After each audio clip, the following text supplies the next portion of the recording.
রোহিত শর্মা আছেন নিজের মেজাজি। অস্ট্রেলিয়ার প্রধানমন্ত্রী একাদশের বিরুদ্ধে প্রস্তুতি ম্যাচেও মেজাজ হারালেন ভারতীয় দলের অধিনায়ক। এক সতীর্থ বল ফসকাতেই তার পিঠে কিল মেরে বসলেন রোহিত। অস্ট্রেলিয়া সফরে যাওয়া ভারতীয় দলে রয়েছেন 3 জন উইকেট রক্ষক, ঋষভ পন্থ, লোকেশ রাহুল এবং ধ্রুব জুরেল। তবু প্রস্তুতি ম্যাচে উইকেট রক্ষকের দায়িত্ব দেওয়া হয় সরফরাজ খানকে। অস্ট্রেলিয়ার প্রধানমন্ত্রী একাদশের ইনিংসে 23তম ওভারে বোলার ছিলেন হর্ষিত রানা। ওভারের পঞ্চম বলে পুল করার চেষ্টা করেও ব্যর্থ হন অলিভার ডেভিস। বল চলে যায় উইকেট রক্ষক সরফরাজের কাছে। বলের উচ্চতা একটু বেশি ছিল, তবে কঠিন ছিল না। সরফরাজের হাতে বলের কাছে পৌঁছালেও ধরতে পারেননি। তরুণ ব্যাটার ফল ফসকাতেই বিরক্ত হন রোহিত।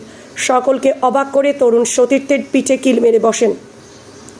এই ঘটনায় ভিডিও ভাইরাল হয়েছে সমাজ মাধ্যমে। সরফরাজ বল ফসকানোয় রোহিত যে খুব রেগে গিয়েছিলেন তা নয়, তিনি আসলে খানিকটা রসিকতা করেই কিল মারেন। স্লিপে ফিল্ডিং করলেও এমন উচ্চতায় ক্যাচ ধরতে হতে পারে, সম্ভবত সে কারণেই রোহিত কিছুটা বিরক্ত হন সরফরাজের উপর।